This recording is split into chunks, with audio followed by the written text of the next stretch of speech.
This is Phil Gordon with the Expert Insight Poker Tip of the Day.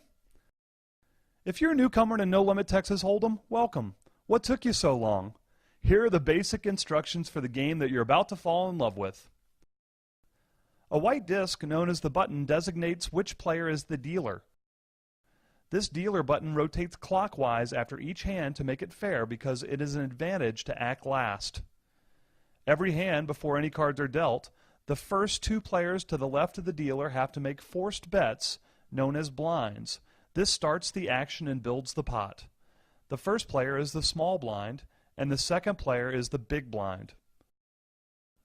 All players are dealt two face-down hole cards, then there's a round of betting.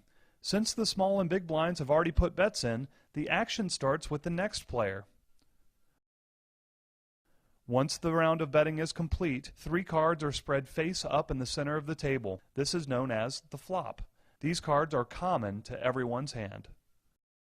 A round of betting begins with the first player still in the hand to the left of the dealer button.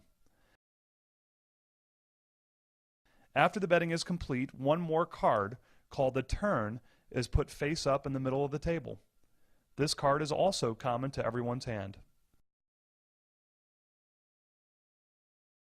Everybody bets again, and then one last common face-up card is put in the middle of the table. This is called the river.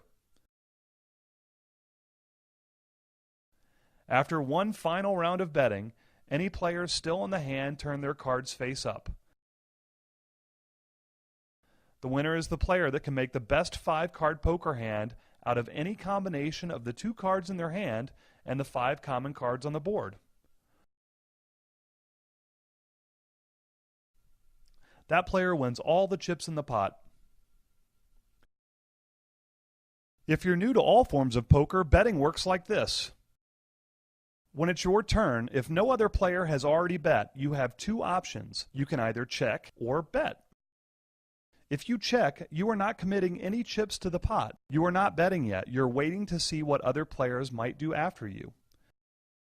If you bet, you are putting chips into the pot and requiring any other players to put in at least the same amount if they want to stay in the hand. If someone has already bet when it's your turn, you have three options. You can either call, raise, or fold. If you call, you agree to put the amount of the bet into the pot. If you raise, you make the bet larger and commit more chips to the pot. A raise needs to be at least the size of the bet that preceded it. If you fold, you give your whole cards to the dealer and stop playing in the hand. In No Limit Hold'em, the minimum bet is the size of the big blind. While there is a minimum, there is no maximum. At any time, any player can go all in and bet everything they have in front of them. If a player bets more chips than you have, you can call all in and you will have the chance to win just as many chips from any opponent that are still in the hand. The remaining players, if any, will compete for the leftover chips in what's called a side pot. Well, those are the basics of No Limit Texas Hold'em. If it sounds like a lot, it really isn't. Play a few hands and you'll see it's pretty simple. Now that you know how to play, learn how to play well with more tips of the day from expertinsight.com. Get inside the mind of the expert.